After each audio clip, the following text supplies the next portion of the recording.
सांगणार नाही तिथं आम्ही लोक उभे आहेत ना.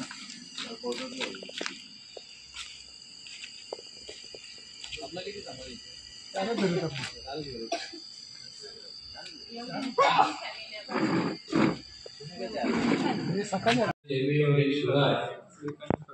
आज आमच्या रायगड जिल्ह्यामध्ये पातळ गावामध्ये जो निंदनीय प्रकार घडला त्या घटनेचा आम्ही आमच्या समाजाच्या वतीने आणि पॅन्थरच्या वतीने जाहीर निषेध करतो.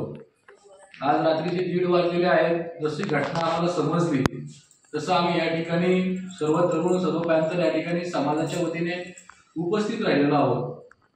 या तुमच्या माध्यमातून पत्रकाराच्या माध्यमातून आवाहन करतोय की ह्या एवढ्या मोठ्या गावामध्ये आमच्या 4-5 घराची वस्ती राहते आणि तिथं एक छोटंसं आमचं धम्मसंस्कार केंद्र म्हणजे समाज मंदिर आहे आणि त्या ठिकाणी तथागत गौतम बुद्ध आणि डॉक्टर बाबासाहेब आंबेडकरांचा अपमान करण्याचं कारण कृत्य असं इथल्या एका समाजकंटकांनी केलेलं आहे. तुम्ही पाहू शकता या ठिकाणी तुम्ही बुद्धविहार फोडून कशा प्रकारे आतमध्ये येऊन या ठिकाणी तथागत गौतम बुद्ध आणि डॉक्टर बाबासाहेब आंबेडकरांच्या चरणी आपली पायाची चप्पल जी असते ती ठेवलेली आहे. आज देश स्वतंत्र होऊन या देशाला खऱ्या अर्थाने बाबासाहेबांनी संविधान दिलं आणि इथं 18 पगड जाती एकत्र आणण्याचं काम या संविधानामाध्यमातून झालेलं आहे. प्रत्येकाला एक स्वातंत्र्य दिलेलं आहे आणि त्या बाबासाहेबांचा अपमान इथली काही मंडळी जे समाजकंटक तो करत आहे. माझं आता एसीपी साहेबांशी बोलणं झालं, घटनेच्या तेव्हाही बोलणं झालं. साहेबांनी आम्हाला सांगितलेलं आहे की एक टीम आमची आरोपीला अटक करण्यासाठी आम्ही पाठवलेली आहे. साहेबांनी देखील आम्ही आवाहन करतोय की लवकरात लवकर तुम्ही आरोपीला अटक करा. उद्या हा आमचा समाज विलक्षण बघणार नाही. आम्ही 4 घरे ती गृहीत धरून जाऊ नका. संपूर्ण महाराष्ट्र पेटेल आणि याला जबाबदार इथं प्रशासन असेल.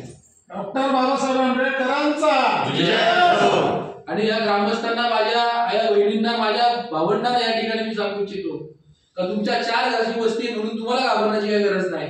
संपूर्ण जिल्हा आणि महाराष्ट्र तुमच्या पाठीमागे खंबीरपणे उभा राहील. जसा मी अर्ध्या रात्री 1:30 वाजता या ठिकाणी आलोय तसा आपला समाज त्या ठिकाणी पोलीस स्टेशनला 150-200च्या सुमारास बसलेला आहे. काहीच घाबरण्याची गरज नाही. जो कोण हरामखोर असेल त्याला संविधानाच्या माध्यमातून चोप दिला जाईल आणि जर तो पोलिसांच्या माध्यमातून संविधानामधून सुटला तर इथले भीमसैनिक पॅन्थरच्या माध्यमातून त्याला आम्ही तोडल्याशिवाय राहणार नाही. पण आम्ही तुम्हाला आवाहन करतोय पहिले आम्ही बाबासाहेबांची अनुयायी आहोत. आम्ही कायद्याने जाणार.